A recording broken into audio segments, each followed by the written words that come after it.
우리 간단하게 저희 질문과 대답들을 나눈 시간 거쳐서 여러분들하고도 좀 길게 얘기할 수 있는 시간 가지도록 하겠습니다.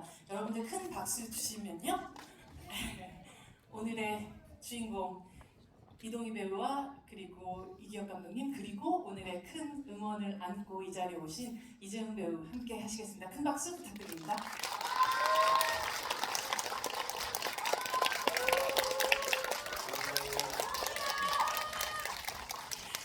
저희 인사하고 앉을까요? 네. 촬영 인사 반갑습니다. 반갑습니다. 네. 안녕하세요. 반갑습니다.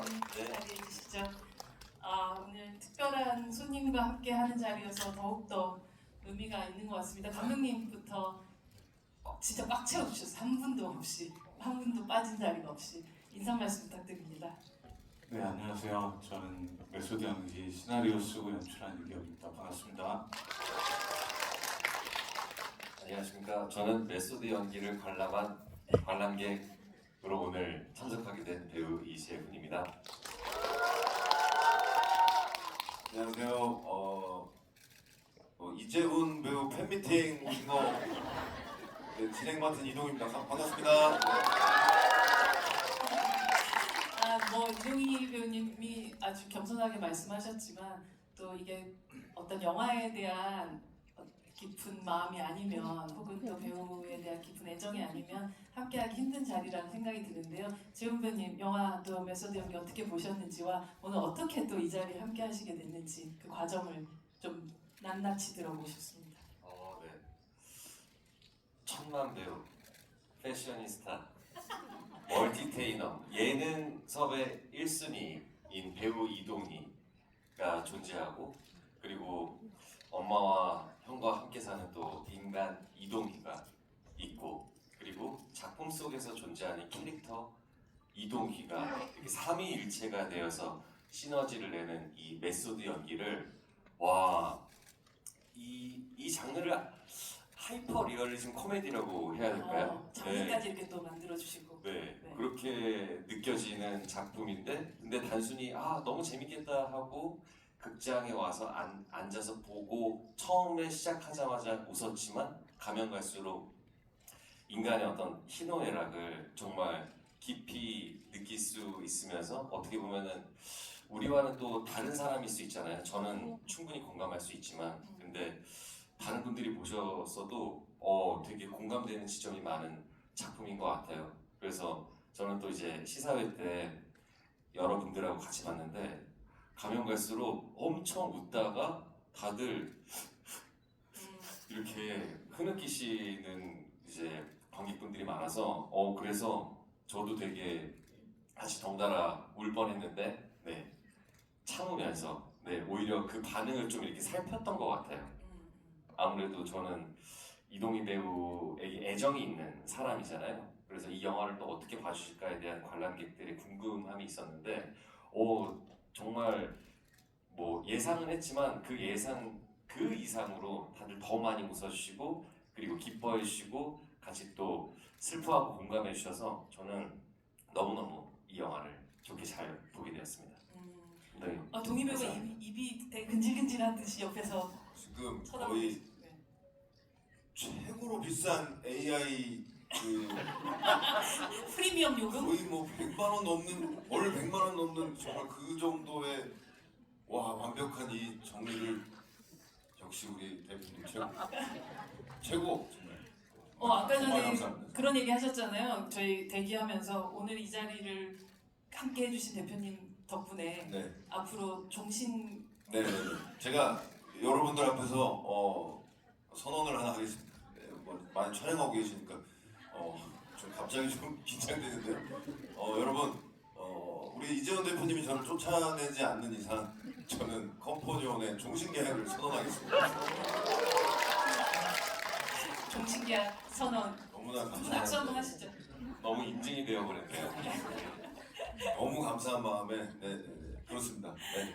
이기혁 감독님께도 여쭤보고 싶은데 물론 감독님도 또 배우 출신이기도 하시지만 동시에 이렇게 또 관객분들한테 선보이는 것도 굉장히 떨리는 부분이겠지만 이렇게 이재훈 배우처럼 진짜 배우들이 이 영화를 어떻게 볼지에 대한 걱정과 기대가 동시에 있지 않았을까 싶거든요. 그래서 지금 재훈 배우가 했던 이 이야기가 또 굉장히 또 다르게 다가오셨을 것 같기도 하고요.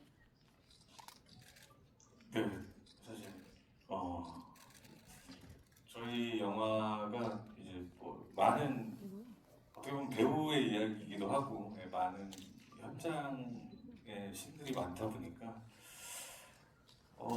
이 배우들이 보셨을 때 이게 가짜같이 느껴지면 안 되는 그런 지점이 있어서 최대한 제가 배우로서 어떤 프레임 안에서 연기했을 때 제가 바라봤던 어떤 그런 현장이나 그 현장의 공기와 어떤 제가 느꼈던 그런 실제 정서들을 최대한 솔직하고 사실적으로 담아내려고 노력을 했습니다.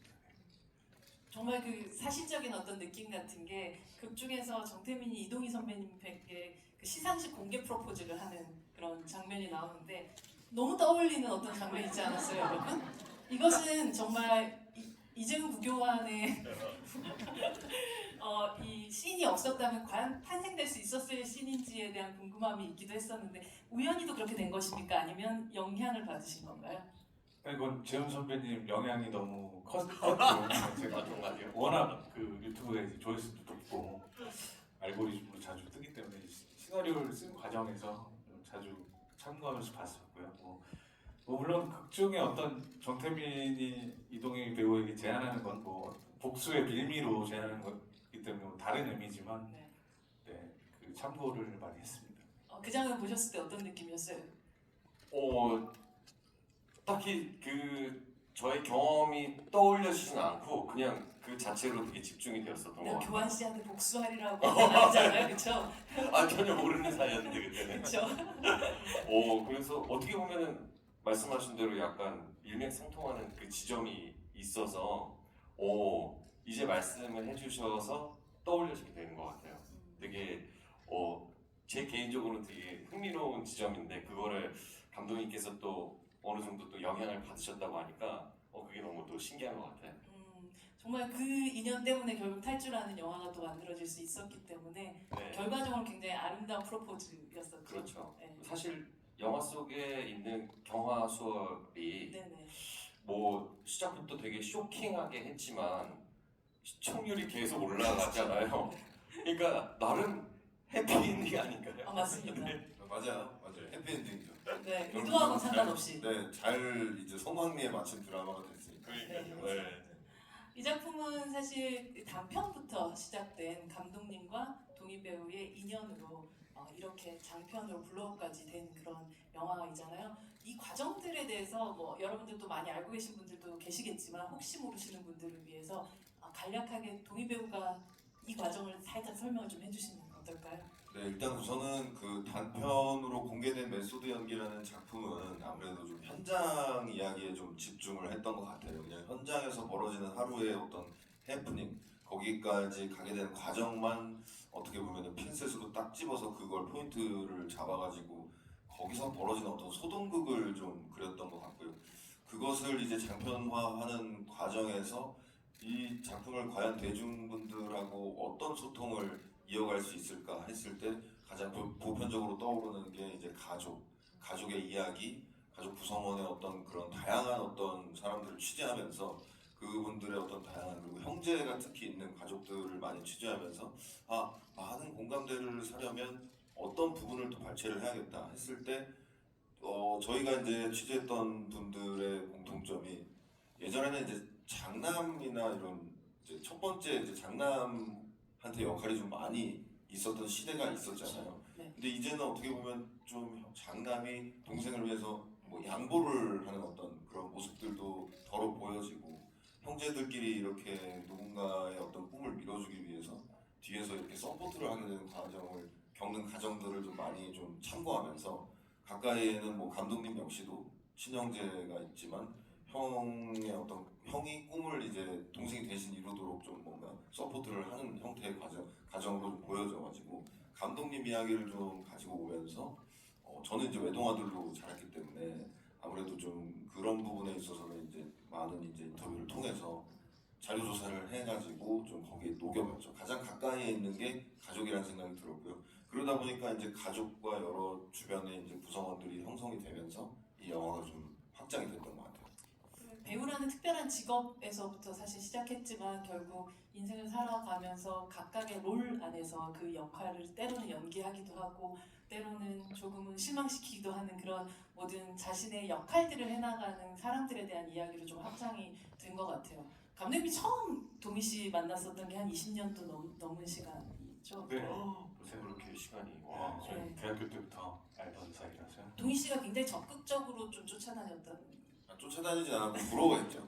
왜 부르셨어요? 뭐가? 이제 감독님이 그 늑대의 유혹이라는 작품으로 네. 그 대학 그러니까 신입생은 아니지만 아무튼 네. 1, 2학년 때쯤 영화계에 제일 먼저 데뷔를 한 거예요. 저희 또래 수많은 연극영화과 학생들 중에 그때 이제 뭐 동국대학교 연극영화과라고 하면 굉장히 또 들어가기 힘든 학교였고 그렇죠. 그러다 보니까 동국대학교에 그 우리 또래 영화 배우가 나왔다. 그래가지고 되게 유명한 케이스였어요. 알고 봤더니 이제 또 가족분 중에 또 감독님이 계셔가지고 약간 혈연으로 이렇게 좀 가신 거를 알게 되고 약간의 실망을 했지만 당시에는 엄청나게. 네 왜냐면 그 감독님이 파이란의 송혜성 감독님이시니까 네네. 저희한테는 거의 뭐 신적인 존재였죠 당시에는. 네. 근데 그러다 보니까 이제 너무나 이제 이기혁 배우에게 참 부러움을 많이 느꼈고 그때는 정말 그렇게 그때 당시 조한선 선배님 쪽이었나요? 강동원 선배님 쪽이었나요? 대단한 역할처럼 설명을 하시는데 어디 쪽이었어요? 조한선 선배님 예, 예. 역할이 좀 이제 그 네. 조한선 선배님 극중 중에 회원 반회원이라는 네. 역할이 다대원. 회원 패거리 5번 역할을 했었습니다. 근데 저희한테는 그게 되게 신기한 거죠. 너무 빨리 이제 상업 영화에 이제 영화관에 얼굴이 나온 친구였으니까 그래서 되게 유명했고 부러워했었죠. 네. 사실 그런 인연, 특히나 이제 연기자로서 만났었던 그 인연부터 시작해서 이 영화 속에는 사실 배우라는 이 직업을 가진 사람들한테는 되게 뭐 억장이 무너지는 순간 같은 것들도 있고 너무 공감되는 순간들도 많이 있었을 것 같고 특히나 이 영화의 가장 특별한 지점은 이동희라는 사람이 이동희를 연기한다 라는 부분일 것 같아요. 아무리 허구의 얘기고 이게 모두 다 100% 동희 씨 얘기는 아니겠지만 아까 재훈 씨가 얘기하셨던 것처럼 패셔니스타이자 근데 이 모든 말씀하신 그 수식이 그렇죠. 이 영화에 다 적용이 되잖아요. 네네. 그러니까 그런 이동희를 보는 또 이동희를 아는 이재훈 배우이자 대표님은 네. 또 어떠셨는지가 지금 궁금하거든요. 그 지점에서 사실 극 중에서의 이동희가 고민하는 지점이 코미디를 한 작품으로서 굉장히 많은 사랑을 받았는데 사실은 나는 코미디뿐만 아니라 전극 연기도 할 수 있고 여러 역할을 하고 싶은데 계속 코미디에 대한 작품이 들어오니까 그거에 대해서 좀 뭐 스트레스가 될 수도 있고 배우로서의 미래에 대해서 되게 고민이 되는 지점일 텐데 그런 게 어떻게 보면은 이동희 배우가 또 가지고 있는 되게 다채로운 모습 중에서 또 필모를 또 보시면은 정말 많은 장르가 있는데 정말 또 인기가 많았었던 또 작품을 또 생각을 해보면 사람들에게 많은 또 웃음을 주는 작품이다 보니까 또 배우는 그런 부분에 있어서 이제 섭외가 그리고 제안이 그렇게 또 오게 되기 마련이거든요. 저 역시도 그런 장르물을 함으로써 또 많은 분들이 또 이렇게 제안을 주시는 게 또 비슷한 색깔일 수 있는데 근데 그거에 대해서 탈피하고 싶은 어떤 마음이 실제 이동희 배우와 또 극중에 있는 또 이동희와 또 맞닿아져 있는 부분이 있으니까 저는 되게 그게 가깝게 느껴졌었던 것 같아요. 그래서 저게 실제 연기인지 아니면 정말로 그것을 고스란히 느끼면서 연기를 하는지 그러니까 이 영화의 제목 자체가 메소드 연기인데 실제로 그 자체로서 그 인물 그리고 동일한 또 이름을 또 가지고 있고 그리고 뭐 예를 들어 극한 직업과 그리고 응답하라가 또 포스터에서 이렇게 나왔었잖아요. 살짝 비트는 그런 부분들이 있었는데 그런 것들이 이제 어떻게 보면은 주연 배우이자 동시에 이 작품을 또 제작하고 또 기획을 감독님과 함께 하셨잖아요. 그래서 저는 이게 되게 신기한 경험이었던 것 같아요.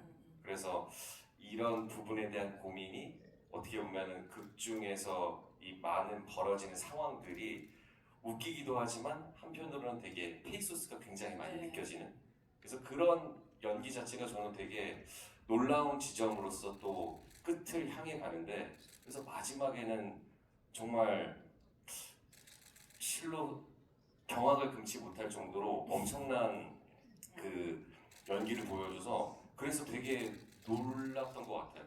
근데 그 놀란 지점은 저뿐만 아니라 같이 관람을 하셨던 모든 관객들이 다 뭔가 되게 멍해지고 뭔가를 얻어맞은 듯한 되게 심장이 막 울리는데 이런 그 감정에 대한 표현이 이제 계속 켜켜이 쌓여서 딱 보여주는 게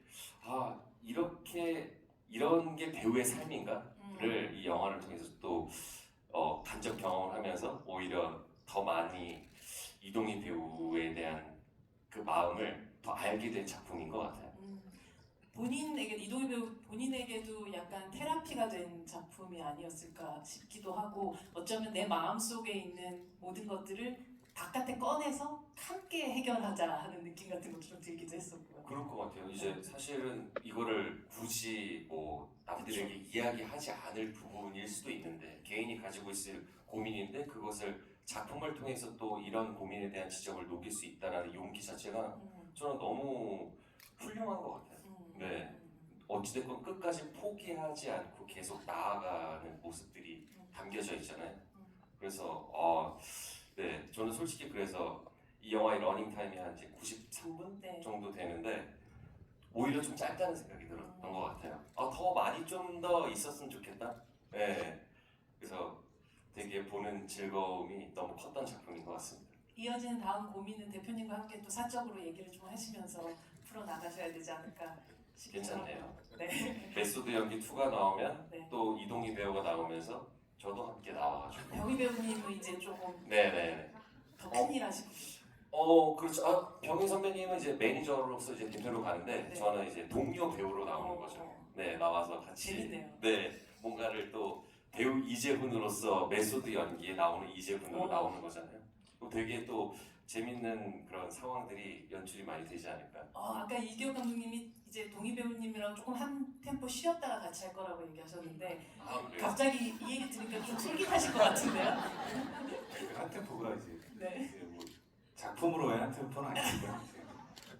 이제 잠깐 휴식 시간을 가지고 네. 이재훈 배우가 합류한다면 너무 바로 이제 내일부터 생각을 사실 지금 녹화가 되고 있는 거죠. 사실 제가 제일 작품 끝나고 후회했던 점이 네. 윤병희 형 역할을 왜 이재훈 형 이름으로 안 했을까? 소속사 대표 이재훈 역할의 윤병희입니다를 네. 만들었었어야 되는데 아. 그때는 제가 재훈이 형 회사 들어가기 전이어서 맞네요. 안타깝게도 그걸 지금 제일 촬영 끝나고 후회하고 있습니다. 아, 재훈이 형 연기를 병희 형이 했었어야 되는데 우식 씨 연기를 봉식이 형이 한 것처럼 그랬으면 얼마나 재밌었을까 그 생각을 하고 있습니다. 하나가 더 재밌었겠네요. 네네네 그렇죠? 많이 후회하고 있습니다. 뭐 소속사 이렇게 병희 씨가 했던 연기도 너무나도 마음을 또 울리는 부분이 있었긴 하지만요. 그렇죠? 그 장면 진짜 웃겼어요. 이제 사고가 터지고 나서 네네. 이제 사무실로 이제 전화오면서 들어오는데 네. 굉장히 목소리는 차분하고 누구를 달래주는데 들어오자마자 가방을 던지고 그냥 거기서 막 뭐 샌드백 치고 그게 진짜 누구나 그런 부분을 좀 공감할 지점을 되게 아주 적절하게 보여주지 않았나. 누군가를 진짜 어르고 달래야 되는 상황인데 너무 밉잖아요. 짜증나고. 근데 그거를 막 그렇게 표현하는 게 저도 가끔씩 통화하는데 되게 상냥하게 하는데 마음은 네 그렇습니다. 네. 저 때문에 그러지 않으시죠? 무슨 말씀이야? 그게 저는 너무 재밌는 장면이었던 것 같아요. 그럼 배우를 아는 사람이 주변에 있고 배우를 아는 사람이 연출한 작품이라는 게 확실히 느껴지는 배우들을 위한 또 작품이기도 했었던 것 같아요. 앞서 그 얘기했던 우리가 이동희를 연기하는 이 현실과 사실은 그래도 극이기 때문에 이 간극에서 결국은 그래도 이것은 나의 리얼리티 다큐멘터리는 아니기 때문에 어떻게 보면 그 가운데서 굉장히 어려운 지점들도 좀 분명히 있었을 것 같아요. 그걸 감독님하고 어떤 방식으로 좀 조율을 하셨는지도 궁금해요. 우선은 사실 제가 이제 언론 배급 시사회 때 말씀드렸던 것처럼 다시는 이동희를 연기하고 싶지 않다라고 말씀드렸던 이유를 좀 말씀드리면 감정 씬이 아닌 경우에 또 예를 들면 정복자로 연기를 해주신 김금순 선배님이 그 길에서 이제 뭘 흘리셔서 다시 죽고 걸어가는 뒷모습을 보는데 제가 그때 전혀 어떤 감정 씬도 아니었는데 그 동네가 제가 살던 동네예요. 근데 그 뒷모습을 보는데 또 하필 금순 선배님이 저희 어머님하고 체형이 비슷하세요. 그때 그 뒷모습을 보는데 순간 그 현실하고 비현실이 좀 섞이면서. 섞이면서 네. 아무렇지 않게 바라봐야 하는데 울컥하더라고요. 그런 것들이 저한테 좀 되게 힘들었던 것 같아요. 오히려 처음에는 막연하게 내가 나를 연기하는 거니까 내가 나를 제일 잘 알고 표현하는 데 있어서 뭔가 자신이 있겠다. 좀 앞에 조금 설명을 좀 붙여드리면 원래는 이제 가공의 인물을 만들자고도 회의를 많이 했었는데요. 근데 이제 이게 대중영화로서 많은 분들과 소통을 하려면 빠른 이 도킹이 필요하다고 느껴졌었고 관객들과 이 거리감을 빨리 줄이려면 결국 저라는 사람, 제가 사람들에게 알려져 있는 모습을 이용을 하는 게 맞다는 판단을 이제 감독님하고 결정을 해서 이제 저로 시작을 해가지고 그렇게 출발을 하다가 그 몇몇 장면에서 제가 너무 힘들었던 거죠. 특히 병실에서 어머님이 그 뒷모습으로 이제 계신 그 연기를 하는 그 씬은 네. 아예 모니터도 못 봤어요. 어. 제가 멀리서도 화면을 보는데 그 씬에서 제가 막 울고 그러면 안 되니까 또 정말 앞으로는 제가 왜냐면 그 영화를 또 시사회 때 부모님도 보여드리게 됐잖아요. 근데 그런 이야기 혹은 저를 이용한 이야기는 조금 가급적이면 안 하고 싶다라는 생각이 들어서 그때 이제 그렇게 다시는 저를 연기하기는 좀 힘들 것 같다라고 말씀을 드렸던 건데 그런 부분들이 좀 진짜로 그 현실하고 비현실이 딱 맞닿는 순간들이 잠시 잠깐씩 있거든요. 그럴 때가 오히려 제일 힘들었던 것 같아요. 그 극 중에 이동희가 처한 상황들을 이제 해결해 나가고 연기를 하는 데 있어서는 네. 사실 배우로서 막 너무 버겁고 어렵다라는 느낌보다는 계속 챌린지를 하는 마음이었고 어머니나 가족분들 이렇게 좀 겹쳐지는 그런 때는 저는 좀 공하고 사를 좀 많이 구분을 하는 타입이거든요. 제 정신 안에서 일하고 저의 쉬는 어떤 자아는 따로 있다고 보여지는데 지향적인 메소드의 그렇죠. 아닌군요. 저는 메소드 연기라는 액팅법을 지향하는 사람은 아닙니다. 네. 그래가지고 그러다 보니까 이제 경험을 해보니까 오히려 그런 부분에서 더 좀 심리적으로 좀 큰 압박이 오게 되면서 이렇게 풀 수 있는 이야기는 이번이 마지막 작품이었으면 좋겠다라는 생각을 결론적으로 하게 됐죠. 그 과정을 고스란히 옆에서 지켜보셨던 감독님은 또 어떤 마음이셨어요? 사실 오랫동안 알아왔었던 이동이라는 사람이 자신의 많은 것들을 드러내서 그리고 그것들을 만천하에 알리는 형태의 연기를 하고 있는 것을 보고 있는 또 감독님의 마음도 어떠셨는지가 궁금합니다. 네, 감사하죠. 네, 너무 감사했고, 네. 근데 본인 자체를 연기한다는 게 사실 엄청난 부담이고, 네. 네. 엄청난 또 리스크가 있을 수도 있는 일이고, 근데 그래서 같이 대화를 하면서 최대한 정말 좀 많이 회의를 했던 것 같아요. 어떻게 해야 이게 실제 이동이처럼 믿어지고 또 제가 만들어 놓은 어떤 가상인물들과 좀 조화롭게 섞이고 그런 지점을 좀 많이 고민해서 뭐 동희 씨 얘기뿐만 아니라 뭐 가족 제가 느끼는 제 가족들을 바라보는 어떤 시선들이나 감정들 제가 막내 아들인데 뭐 집에서 표현을 거의 안 하거든요. 그래서 뭐 그런 얘기들을 좀 제 얘기도 좀 실제로 넣어야 이 가상인물들과 어떤 실제 인물이 좀 조화롭게 시너지를 이룰 수 있을 것 같았고 또 저도 자신 있게 찍을 수 있을 것 같아서 그랬었고 또 동희 씨가 이제 아이디어를 뭐 의상이나 뭐 실제로 평소에 본인이 쓰시는 의상이나 디카프리오 모자 이런 거? 그리고 집에서 머리띠 하고 있는 그런 모습들이나 그런 스투시 넥타이. 그 머리띠가 이번 시즌 미우미우 키 아이템으로 나왔더라고요. 역시 패셔니스타. 지그재그 머리띠. 역시 빠르게. 제가 먼저 했습니다. 네. 그런 거가 또 실제로 다 달렸던 그 악플들까지. 음. 네. 실제 악플 이렇게 긁어서 온 적도 있으신가요?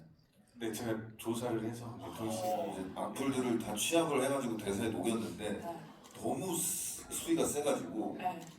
본편에는 많이 못 실렸어요. 아. 너무 수위가 세가지고. 수위 때문에 좀 이제 좀 에이디어한 부분도 있고요. 네. 네. 가슴 아픈 과정을 한번 거치신 형태였네요. 음. 근데 아까 그 동희 씨가 빠르게 도킹한다라고 얘기를 했었고 감독님께서 그런 소품들 얘기도 하셨지만 막 사랑할 때 누구나 취하게 된다 모자, 뭐 네. 디카프리오 모자, 뭐 다 이런 제가 거 갖고 있는 실제 모자들입니다. 되게 탐나는 아이템 많이 갖고 계시던데. 네, 사랑할 때 누구나 취하게 된다 그 모자 굿즈는 구하기 힘들더라고요. 어렵사리 구했습니다. 형수로 감독을 통해서 어렵사리 재윤 씨, 사실 이 영화 속에서는 굉장히 다양한 배우들이 많이 나오는 것 같아요. 다양한 단계에 있는 배우들, 네. 그리고 다양한 출신의 배우들, 그리고 다양한 방식을 가진 연기 방식을 가진 배우들까지 등장을 하는데 이게 보시면서 가장 그 많은 배우들 중에서 가장 공감 가는 캐릭터가 있으셨나요? 그 윤경호 선배님이 이제 가르치던 이제 제자 역할했던 네. 그 배우님 캐릭터가 이름이 뭐였죠? 그 소신남 캐릭터인데요. 네. 그 앞에 나가서 연기하시는 아니요. 연기 학원이세요? 연기 학원에 연기하면서 말고요. 저기 그 선술집 받고 맞아요. 있는 아, 네. 저기 엄미정 오하연 배우. 네. 네네 오하영 배우가 했던 그 이정 이정. 역할이 자기는 그렇게 뭔가 배우가 되고 싶었었던 그런 지점들이 있었을 텐데 그것을 해내지 못한 나름의 어떤 그런 상처 혹은 그런 좀 이렇게 아쉬움들이 있잖아요. 그렇죠. 기회조차를 얻지 못한. 네네네 그런 부분들을 안고 있다가 이제 이렇게 연기에 있어서 뭔가 한탄을 하니까 갑자기 펑펑 울면서 막 나는 그러면 그건 아닌 것 같다라고 이렇게 얘기하는 그 지점이 또 되게 공감이 되는 지점이었었던 것 같아요. 네, 다들 누구나 어떤 연기에 대한 어떤 꿈을 가지고 또 목표를 향해서 나아가는데 각자의 또 개인 사정으로 그것을 이루지 못한 또 사람들이 있잖아요. 네, 그런 것들에 대한 사연을 저도 직간접적으로 좀 많이 이렇게 듣게 되고 느끼게 되는데 그래서 어떻게 보면은 미정이 막 많은 신들을 소화하지 않음에도 불구하고 그 순간만큼은 저도 되게 짠하게 느껴지는. 네, 그래서 저는 그 순간 되게 공감이 많이 됐었고 위로를 많이 이렇게 해주고 싶더라고요. 그래도 마지막에 에필로그에서 같이 차 타고 가면서 그쵸. 이렇게 가는 장면에 있어서 또 다른 또 희망을 보니까 되게 기뻤었고, 예. 그리고 경호 선배님이 이제 동태 이제 형으로서 이제 나오는데 연극 쪽을 하다가 이제 또 이제 액팅 선생님인 거잖아요. 그쵸. 네네네. 저도 이렇게 액팅 선생님한테 연기를 배웠었던 또 시절이 또 생각이 나면서 네. 내 체력이 좀 다른 것 같아. 그게 너무 웃겼어요.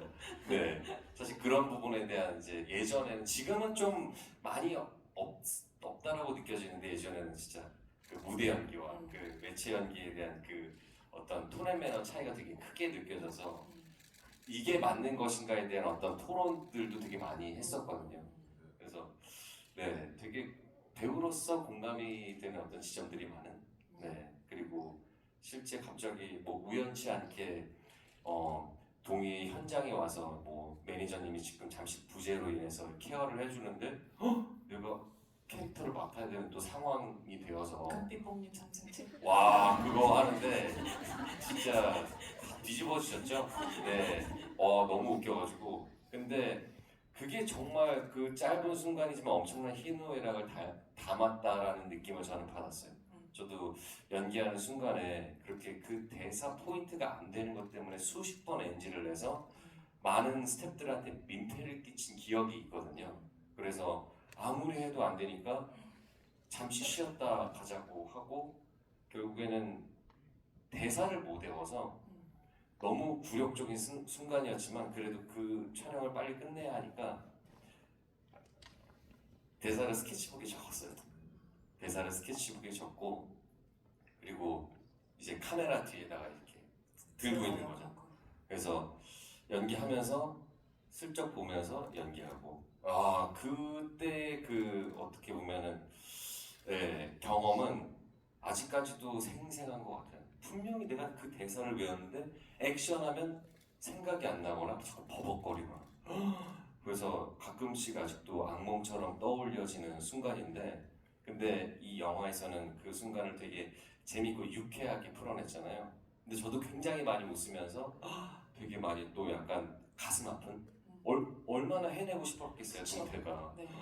그래서 저는 그 장면이 또 굉장히 기억에 많이 남는 것 같아요. 해외여행도 한번 못 가본 사람이 그걸 말이에요. 동희 씨 애드립이었습니다. 진짜요? 네, 한번 못 가본 사람한테 몽골 사람 시키면 잘할 수 있냐. 네.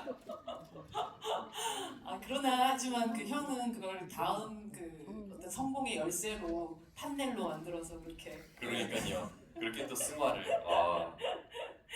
아니 정말 이 영화 속에서는 뭐 정통 사극인 줄 알았는데 갑자기 외계 귀를 붙여야 되는 되게 말도 안 되는 설정이 바뀐 상황에서 적응해야 되는 배우가 등장을 하는데 사실 배우로서 어때요? 이런 말도 안 되는 어떤 요구들을 수정들을 받게 된다 했었을 때 수용할 수 있다?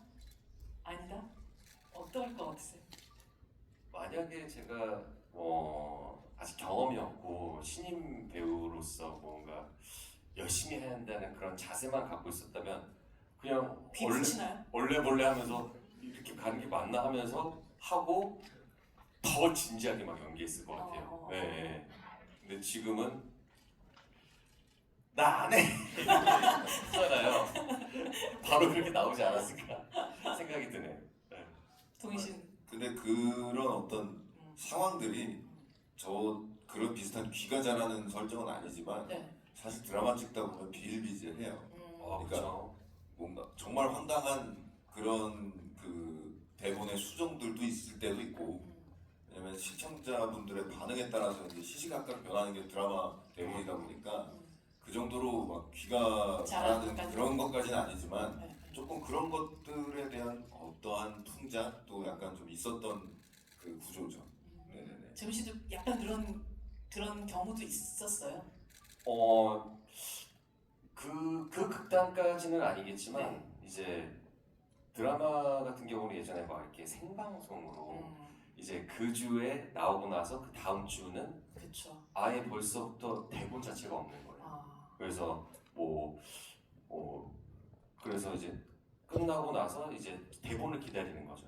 그 대본을 기다려서 받고 하는데 그 대본이 사실 이렇게 중간중간에 약간 뭔가 연결성이 안 맞는 부분들이 있으니까 그럴 때 이제 모여서 작가님한테 물어봐야 되는데 답이 늦고 하지만 현장에서 빨리 촬영을 해야 되고 그러면 저희는 계속 발을 동동 구를 수밖에 없는 상황이잖아요. 그러면은 이제 다 같이 모여서 회의를 하는 거죠. 야 근데 여기 이 씬에서 이렇게 넘어가는데 이게 말이 안 되지 않냐. 근데 다 말이 안 되는 걸 알고 있어요. 그러면 자 우리 버전을 두 가지를 찍자 하면서 그 연결되는 상황을 혹시라도 뒤에 바뀌는 상황까지 고려하면서 이제 배우들과 감독이 같이 이렇게 상의하면서 고치는. 참 정상회담 많이 열려요. 그렇죠. 계속 열려요. G20 정상회의가 계속 열리고 회의가 끝나질 않고 다 그 회의가 끝나서 무슨 내용이 나올까 기다리고 있고 그런 일들이 드라마 현장에 사실 많아요. 그렇죠. 그게 사실 뭐 이렇게 논리적으로 말이 안 맞기 때문에 이것은 찍지 않아야 된다라는 게 맞는 거잖아요. 네. 그런데 영화 속에서 감독님이 우리는 시키는 대로 그냥 하면 되는 거야 라는 대사가 저는 되게 뇌리에 박혔던 게 그렇게 상식적이지 않은 상황에서 멈춰야 되는데 근데 이것을 멈췄을 때 방송 사고가 난다라는 것을 모든 제작진과 배우들이 느끼고 있으니까 어찌됐건 계속 가야 되는 부분이 있는 것 같아요. 그래서 그런 게 사실 저희뿐만 아니라 이렇게 뭐 직장을 다니시는 분들이나 삶을 살아가시는 모든 분들이 가지고 있는 어떤 애로사항이지 않을까. 이게 계속 시간이 멈추지 않고 흘러가니까 우리는 그 시간에 편승해서 이게 맞지 않음에도 불구하고 나아갈 수밖에 없는 그런 아이러니한, 예, 경험하고 싶지 않은. 근데 그런 것들이 저희 촬영하는 뭐 배우들이나 뭐 감독님이 될 수도 있고 끊임없이 계속 반복이 되는 고민되는 지점인 것 같아요. 연기하는 사람들이 현장에서 마주하는 어떤 상황의 페이소스도 있겠지만 정말 말씀하셨던 것처럼 모든 우리의 삶 안에서 그런 페이소스들이 존재하기 때문에 공감하면서 볼 수 있었던 그런 장면이었었던 것 같아요. 네. 근데 말씀하셨던 정말 그냥 우린 그냥 하면 되는 거야, 그냥 해, 뭐 이런 대사라든지 아니면 생긴 대로 살자, 네. 넌 그게 맞아, 그냥 다른 거 생각하지 말고 그렇게 하자라든지 한물간 배우는 없는 거야, 뭐 늘 기회는 있고, 뭐 역할이 웃긴 거랑 웃긴 연기를 하는 거랑 또 좀 다른 거다, 뭐 이런, 그러니까 되게 누군가에게는 피가 되고 살이 되는 조언도 있고 누군가한테 가슴 아프게 들리는 어떤 대사들도 있었을 텐데 이 영화 전체 안에서 가장 공감이 됐었던 어떤 대사나 순간들이 있으셨나요? 일단 저는 이제 뭐 어머니가 해주시는 이제 말씀 중에 네. 외계인 임금이면 어떻고 임금 외계인이면 어때 진짜로 그게 굉장히 정말 제가 스스로 지금 살고 있는 어떤 모토 같은 생각이거든요. 그러니까 왜냐면 저도 사실은 이 영화를 이제 감독님하고 이제 많이 회의를 많이 하면서 거기도 회의를 많이 했는데 그 정상회담 좀. 네, 정상이 두 정상이 두 정상이죠. 되게 높은 정상은 아니지만 우리 둘 사이에는 둘밖에 없으니까 정상인데 어찌됐든 그런 것 같아요. 제가 배우를 시작했을 때도 주변에 많은 분들이 아니 어떻게 배우를 할 생각을 했을까? 그러니까 우려 어린 시선이 많았죠. 그런 말씀을 네네네. 하신 적 있어요? 그런 말을 많이 들었죠. 진짜 다른 네네네. 사람이? 네네네. 와. 주변에 친구들도 그렇고 와. 저희 동네에서 이제 배우나 가수 이런 사람들이 많이 안 나온 동네거든요. 그러다 보니까 그 너무 생소한 분야고 부모님도 만류하셨고 그리고 뭐 여러 사람의 만류를 저는 이제 그 만류를 듣지 않고 이제 청개구리처럼 이 일을 시작한 케이스이기도 한데 이제 결국에 그걸 좀 쫓아가고 싶었어요. 뭐냐면 제 친구들한테도 많이 물어보니까 회사 다니던 회사 잘 왜 다니지 왜 아. 자영업을 하려고 하니 저조차도 그러고 있더라고요. 제가 되게 아끼는 친구인데도 아니 지금은 또 월급도 괜찮고 그런데 왜 그걸 하려고 해? 제가 그때 조금 머리가 띵해졌죠. 왜냐면 저는 저 스스로 그렇게 살지 말아야겠다 생각하고 이러면 어떻고 저러면 어떻고 임금 외계인이면 어떻고 외계인이면 어때라고 살고 있었는데 저 스스로도 어떤 선입견으로 누군가를 대하는 모습에 아 이게 우리의 이야기구나. 많은 사람들의 도전과 꿈을 굉장히 적극적으로 지지하고 응원하는 분위기가 아닌 우리 사회에서 우리는 다 같이 끊임없이 도전을 하고 살아가고 있구나를 좀 깨달으면서 그 순간부터 저는 이제 아 이렇게 시도했는데 이렇게 실패하면 어떻고 저렇게 시도했는데 생각지도 못하게 성공할 때도 있고 이런 경험을 하다 보니 네. 그 대사가 저한테는 굉장히 좀 관통하는 대사인 것 같아요. 재훈 배우님은? 약간 지점에서 벗어날 수 있겠지만 네. 또 알게인을 또 네. 하셨잖아요. 네. 알게 되세요? 아니 그게 인서트로 잠깐 나왔는데 그 그 대본이 대본이 있어가지고 나중에 한번 기회가 되면 잠깐 그 퍼즈하고 네. 해보고 싶어요. 있잖아요.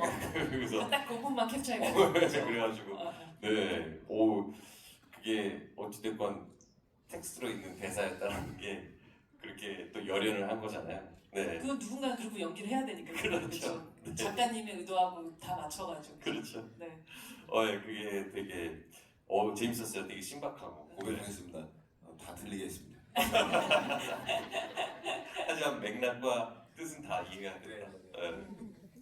근데 정말 아까 동희 배우는 메소드 연기가 저의 지향점은 아니다라고 얘기는 하시긴 했었는데 이 두 배우에게 정말 우리 사실 21세기가 가장 오해한 단어가 전 메소드 액팅이라는 생각을 하지만 동시에 배우의 연기법에 대해서 이만큼 전 세계적으로 알고 있는 그 말은 또 메소드라는 말밖에 없기도 맞아요. 한 것 같아요. 재훈 씨는 어때요? 이게 뭐 꼭 지향점이 아니더라도 극 중에 동희가 했던 것처럼 어느 순간 나와 내 캐릭터가 그냥 확 그 경계가 사라지고 내가 그냥 그 사람이 돼버린 것 같은 되게 이상한 경험 같은 걸 해봤던 순간이 있으셨어요? 그런 것들이 제 개인적으로는 매 작품마다 좀 있는 것 같아요. 네, 그래서 그런 순간이 딱 왔을 때에 대한 그 경험을 나는 이렇게 딱 느꼈는데 이제 모니터로 봤을 때 그게 뭔가 그래도 작가님과 감독님이 방향성에서 내가 그게 지점에 뭔가 조금이라도 도달하지 않았나라는 걸 딱 확인하면은 그때만큼 가장 큰 희열은 없는 것 같아요. 네. 그런데 나는 분명히 이렇게 느끼고 그리고 정말 진솔하고 그 무엇보다 굉장히 진중하게 연기를 했는데 보는 사람들이 다 공감을 못하게 되는 그런 순간에 또 지점들이 있을 때 되게 실망이 크고 충격적이고 뭔가 벗어나고 싶고 나는 왜 연기를 하고 있지? 라고 바닥을 칠 때도 좀 있는 것 같아요. 재훈 씨가 그럴 때가 있다고? 네, 그럼요. 네. 그래서 사람들이 나 이 장면은 그래도 이렇게 찍었으니까 분명히 관객분들이 혹은 시청자들이 좋아할 거야 했는데 아무도 언급을 안 하는. 그럴 때 이게 뭐지? 내가 이런 주관을 갖고 해석을 해서 연기를 하는 게 과연 맞는 건가? 나는 계속 연기를 할 수 있는 것인가에 대한 그 고민까지 이어지게 되는 순간인 것 같아요. 그래서 앞으로 어떤 또 연기들을 할지 모르겠지만 극중에서 이제 동희가 메소드 연기의 어떤 포인트로서 그 임금이 백성을 위해서 굶어야 되는 그 순간의 연기를 하기 위해서 정말 실제로 굉장히 단식을 하는 그런 모습들이 있는데 많은 배우들이 그런 부분에 있어서 좀 공감을 할 것 같아요. 그래도 그렇게 느끼는 지점을 가기 위해서 실제로 밥을 안 먹고 굶는 저도 그런 경험의 역할이 좀 있었던 것 같아요. 네. 그리고 실제로 촬영을 하는데 맞으면 안 되잖아요. 그렇죠. 네. 기술적으로 그것을 잘 피해야 되는데 나는 그것을 정말 느끼고 싶어서 때려달라고. 네. 근데 그게 과연 맞는 것인가에 대한 거는 솔직히 잘 모르겠어요. 근데 그래도 저는 배우니까 그것을 온전하게나마 좀 그 순간만큼은 느끼고 싶어서 그런 어떤 가혹함을 요구를 했던 게 그때는 그게 필요했지만 돌이켜 생각해 보면 그게 옳지만은 않았었다는 생각을 또 하게 되는 것 같아요. 누군가에겐 조금 미련한 방식이라고 생각되기도 하지만 또 그만큼의 절실함을 담고 있기 때문에 네. 또 선택하게 되는 방식이기도 한 것 같아요. 아마 배우들은 계속해서 관객들하고 재훈 씨가 말씀하셨던 것처럼 그 주파수를 맞추는 내가 느꼈던 것들을 관객도 고스란히 딱 느끼게끔 하고 싶은 그 어떤 지점을 만나고 싶어서 계속 연기를 하고 있다는 생각을 하게 되고 그런 의미에서 여러분들과 오늘 어떤 주파수들을 또 나눌지를 제가 또 질문과 함께 보도록 하겠습니다. 감독님 한 분 질문하실 분을 선택해 주시면 저기 마스크 쓰신 분 뒤에요. 로즈 검은 모자 쓰신 분. 네, 저로 가겠습니다. 마스크를 여러분이 쓸 수 있으세요? 안녕하세요. 영화를 보고 나서 어찌 보면 우리 인생도 되게 바꿔놓는 그런 자신만의 삶 속에서 모두 메소드 연기였던 게 아니었나 싶어요. 때로는 그런데 안 그런 척, 안 그런데 그런 척 하면서 뭔가 그냥 넘어가고 그래서 이 영화는 되게 내 스스로를 비롯한 사는 게 정체된 사람한테 되게 위로가 됐을 영화라고 생각해요, 저는. 그러면 제가 혹시 배우님도 살면서 두 분 배우님도 살면서 괜찮은데 안 괜찮은 척 혹은 그런데 안 그런 척 하면서 메소드 연기로서 그 고비를 넘긴 적이 있는지 궁금해요. 감사합니다.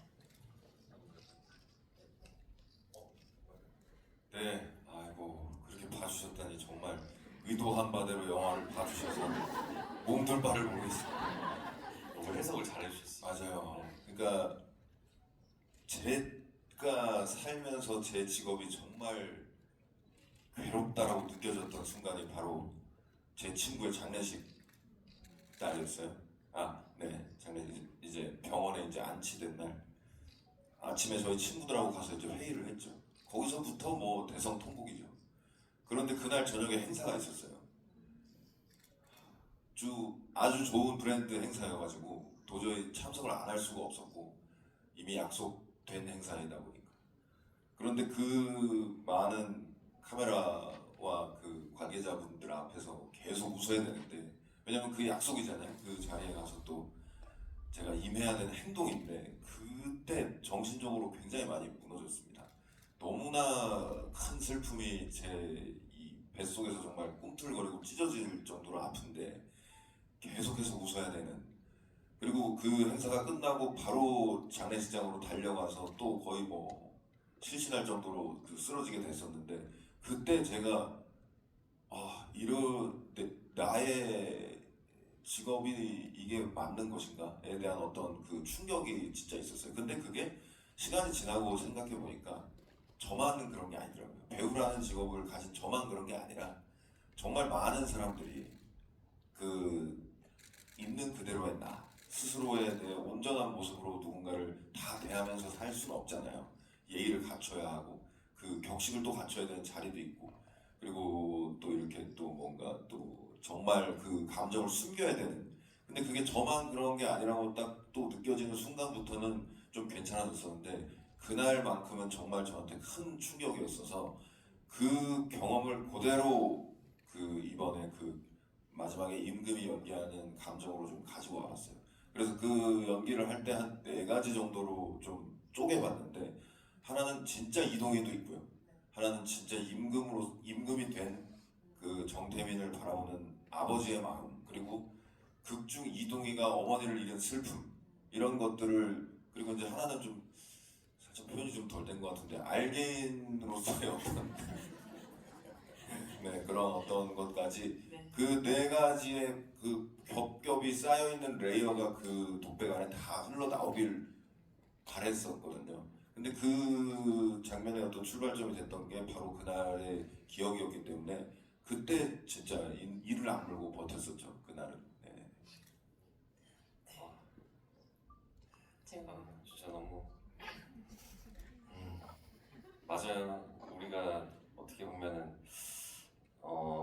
일을 하다 보면은 실제 삶 속에서 경험되어지는 것들이 있는데, 우리가 일을 해야 되는 순간은 그거와 극명하게 대비되는 때, 그때 자괴감이 좀 많이 들죠. 근데 그럼에도 불구하고 어찌됐건 모든 사람들이 그런 부분들을 겪는 게 인생이지 않을까. 저 역시도 전 솔직히 그런 순간들이 매일 있는 것 같아요. 네, 누군가의 아들로서, 그리고 누군가의 동생으로서, 혹은 회사의 대표로서, 혹은 현장의 배우로서, 이런 것들에 대한 어떤 역할들이 계속해서 스위칭이 되는데, 그럴 때마다 나를 바라봐주는 그 위치에 대한 어떤 그 부분에 기대를 하는 시선들이 있잖아요. 그런 것들을 저는 개인적으로 충족시키고 싶다라는 생각을 먼저 하기 때문에, 그래서 좀 힘들어도 더 일단은 웃으려고 하고, 그리고 좀 친절하려고 하고, 그리고 돌발 상황에서의 되게 찌푸리거나 뭔가 마음에 들지 않은 상황에 그 마음을 뭔가 즉각적으로 표현한다기보다 한 번 더 생각을 하고, 그리고 참아낸다든지, 그런 것들을 경험할 때마다 시간이 지났을 때 잘했다고도 생각을 하지만, 어찌됐건 그 순간의 감정을 표출하는 것을 참아내는 그 어떤 또 힘듦들이 있잖아요. 네, 그게 참 어렵다라는 생각이 들어요. 근데 결국 뭔가 화를 내야 되는데 화를 내지 않았었던 나의 모습을 100% 칭찬하고 싶거든요. 그런데 그럼에도 불구하고 이제 혼자 남겨졌을 때 그 허함, 그런 것들을 또 이렇게 곱씹으면서, 예, 참 정답이 없는 인생인 것 같아요.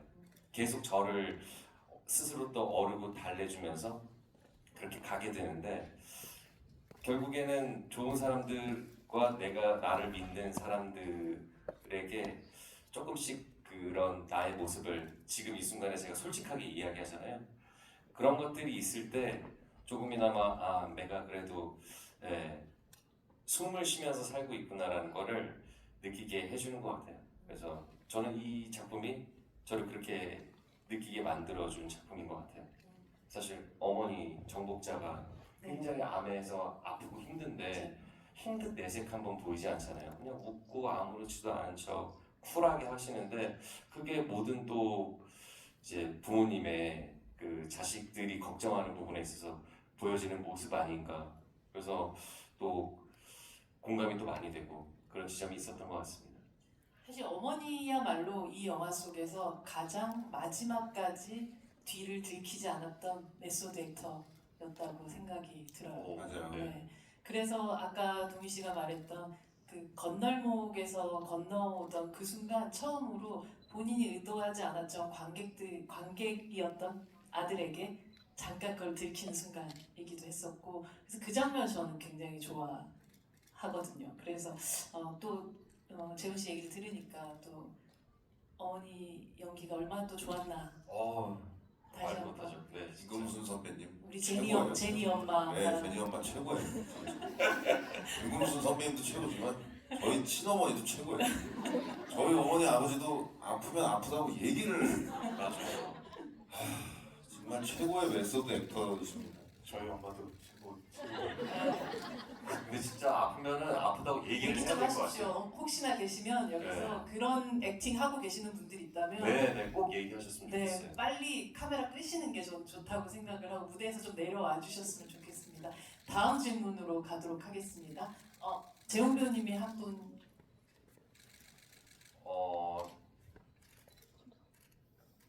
네 여기 저기 어, 맨 앞에 메소드 메소드 형제 이재훈 동이라고 뜻이. 영화 너무 재밌게 봤고요.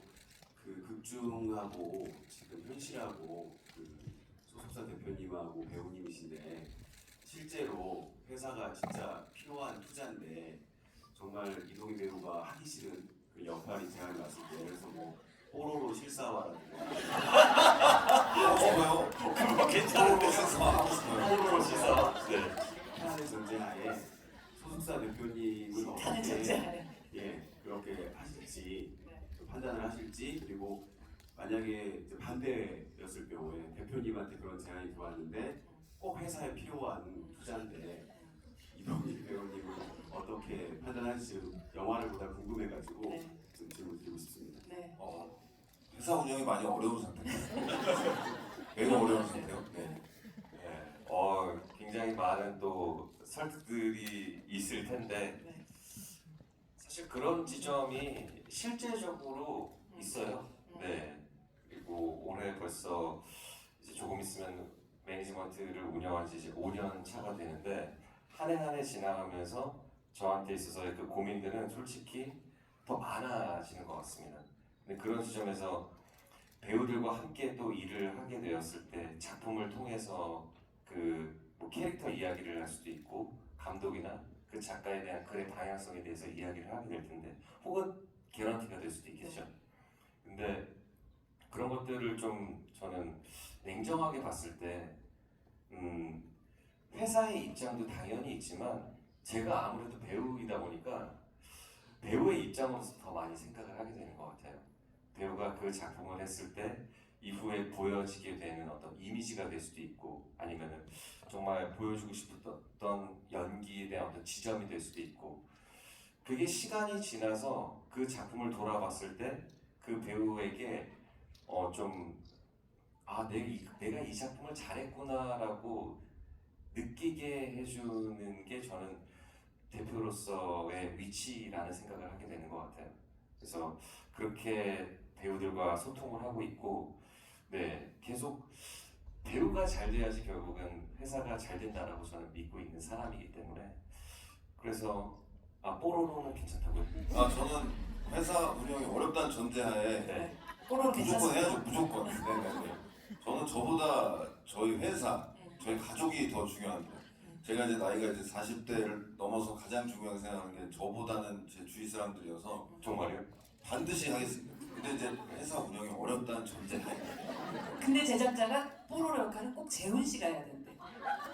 그러면 그 함께 있는 또 동료 뭐든지 배우로서 하죠. 네, 뭐든지. 재훈 배우에게 그러니까 대표님한테 권하시겠습니까? 아 이 얘기를 또 물어보신 거예요. 그래서 실제로 좀 어려워져야겠네요. 네. 네, 왜냐하면 이동희 배우한테 굉장히 많은 섭외와 작품에 대한 문의가 많거든요. 네, 근데 배우로서 또 이제 많은 작품들과 앞으로 가야 될 또 방향성이 많으니까 그래서 솔직히 작품도 있지만 또 너무 재능이 다재다능하잖아요.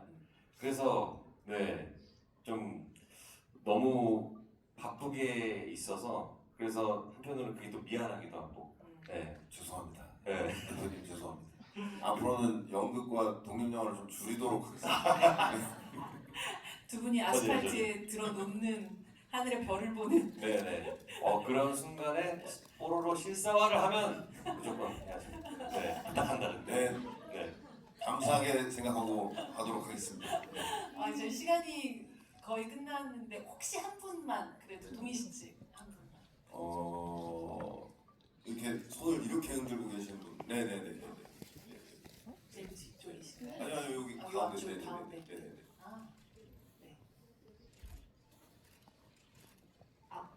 네. 저는 그냥 조금 사소한 질문 궁금한 게 있는데요. 영화 속에 등장하는 영화 아까 얘기하셨던 것처럼 The Worst Person in the World 그런 얘기가 여기에 나오잖아요. 네네. 그 중간에 이제 동의의 방에 보면 옆에 이렇게 포스터가 붙어 있는데 아니죠.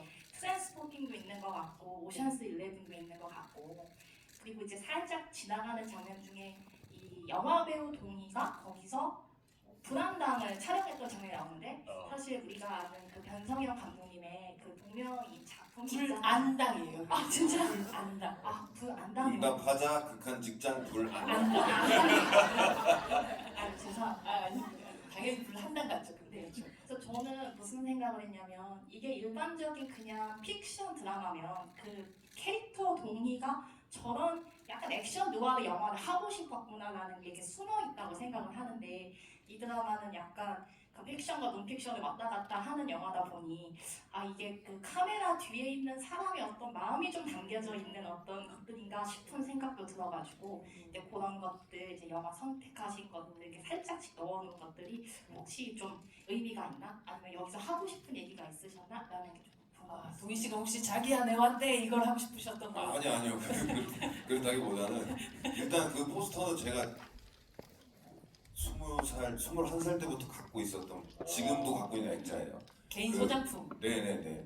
GQ 에스콰이어에 나왔던 배우들을 다 오려가지고 거기 붙여서 매일 그걸 보면서 영화 배우가 되겠다고 다짐했던 그 포스터여서 영화 촬영하면서 제가 본집에서 가지고 와서 쓰고 다시 본집으로 갖다 놓은 그 포스터고요. 뭐 이제 사실 불안당 같은 경우는 불안당 아닙니다. 불안불안하다 뭐 그런 의미의 불안당 그게 절대 제대로 된 느와르는 아닌 영화고요. 그냥 그거에 대해서 좀 가볍게 뭐 좀 그냥 에피소드 하나 말씀드리면 변상현 감독님을 시사회에 모셨는데 뒤풀이 때 연락이 오시더라고요. 야 오늘이야? 나 내일인 줄. 그래가지고 제가 그 자리에서 변성현 아웃을 계속 외쳤어요. 사실 그걸 보여드리고 싶었거든요. 불안당을. 미리 말씀을 못 드리고 찍어가지고 지금 좀 약간 좀 초조한 상황임을 좀 밝히고요. 또 어찌됐든 그런 좀 개인적인 어떤 영화의 어떤 갈증이나 갈망보다는 그 군데군데 좀 포인트가 된 그리고 제가 거리가 멀다고 느껴진 작품들 그리고 혹은 또 영화를 좋아하시는 분이 보시면 좋아할 만한 그런 모자에 써있는 그 소위 말해서 시네필들이 많이 좋아하는 그 시네파일이라고 하나요? 뭐 시네파일, 시네필 다 네. 하죠. 네. 저는 좀 토속적으로 시네필 하겠습니다. 네. 네, 시네필들이 좋아할 만한 것들을 좀 이렇게 군데군데 배치하면서 어떤 감독님한테 이제 제 색깔을 계속해서 이제 조금씩 넣었죠. 은은하게. 네네네. 아니 동희 방 앞에 문에 이렇게 주먹 자국 있는 맞아. 건 뭐예요? 그건 감독님이 이제 일단 그 집의 역사고 이 집에 좀 오래 살았다는 네. 그런 흔적이고 제가 실제로 저희 친형이랑 어렸을 때 이제 뭐 형이랑 싸우면은 네. 제가 방문을 잠그고 막 형한테 욕을 하니까 형이 화나가지고 그래서 저희 집에 항상 방문에 그 주먹 자국이 있었어요. 안방으로 도망칠 때도 있고 뭐 화장실로 도망칠 때도 있고 그러다 보니까 모든 방에 주먹 자국이 있었고 그런 그 이 형제의 관계를 좀 대변할 수 있는 그런 시간이 인서트들을 뭐 예를 들어서 네. 그 냉장고 열면 음료수 네. 줄 그어놓고 서로 이름 써놓고 먹지 마. 예, 하지 그것도 마. 이제 제가 남이 입대는 걸 너무 싫어해갖고 이제 어렸을 때 그렇게 했던 거랑 뭐 엄마 부고 문자 왔을 때도 뭐 사과 주스 한 입만 먹는다 먹지 마, 뭐 빨래 안 말라서 네 팬티 하나만 입지 마, 뭐 이런 게 뭐 어렸을 때 이제 힙합 바지 하나 가지고 뭐 형이랑 월화는 제가 입고 수목금은 형이 입고 뭐 그런 이 형태를 대변할 수 있는 인서트들을 좀 디테일을 넣었는데 네, 이런 건 이제 큰 극장에서만 볼 수 있는 디테일이라 네 그렇습니다. 아, 저는 그게 동의가 힘들 때마다 친 건 줄 알았는데 동태가 쳤을 네네. 가능성이 경호 형이 지금 원래는 촬영 때 네. 주먹으로 치는 걸까지 찍었는데 어, 이거를 뭐 기술적으로 일단 아예 선배님이 부장당하시면 안 되니까 아, 이렇게 좀 미리 뚫어놓고 이제 이렇게 아. 갖다 대는 식으로 찍어서 이제 편집 과정에서 이건 생각을 했습니다. 아, 제 사소한 궁금 급히 풀어봤습니다. 아, 근데 저희 시간이 진짜 금방 갔네요. 근데 오늘 또 아마 앞으로 또 GV 계획된 게 있지 않을까라는 생각이 들면서 여러분 그때도 이렇게 꽉 채워주셨으면 좋겠다라는 마음 들고요. 광고기 부탁드리고 네, 오늘 동희 배우님부터 해서 우리 함께 하신 관객분들에게 마지막 인사 한 말씀 부탁드립니다. 네, 하고 싶은 일과 해야 하는 일 사이에서 갈등하시고 고민하시는 모든 분들께 이 영화가 위로가 됐으면 하는 마음으로 열심히 한번 찍어봤습니다. 재밌게 보셨다면 좀 주변에 입소문 좀 잘 부탁드리겠습니다. 항상 건강하시고요. 감사합니다. 네, 감사합니다. 네, 메소드 연기 어제 개봉했죠? 여러분들 절찬리에 상영 중이니까 오늘 이렇게 귀한 시간 내주셔서 봐주셨잖아요. 주변 분들에게 메소드 연기 잘 봤다고 입소문 좀 많이 내주시고요. 또 이렇게 나름의 좋은 어떤 감상에 대한 평이 있다면 많이 또 글로 남겨주셨으면 좋겠어요. 그런 이야기들을 통해서 서로 또 이렇게 사람 냄새 나는 이야기들을 이제 이렇게 나누게 되면 저는 그게 영화의 힘이지 않나라는 생각을 하게 됩니다. 오늘 이렇게 객석에 꽉 채워주신 관객분들을 뵈니까 너무너무 기분이 좋고 뿌듯하네요. 다음에도 또 이런 기회가 있었으면 좋겠습니다. 오늘 와주셔서 진심으로 감사드립니다. 네, 일상 속에서 메소드 연기를 하며 살아가는 저희 영화에 나오는 많은 캐릭터들의 삶 속에서 여러분들이 많은 공감과 위로를 가져가셨으면 좋겠고요.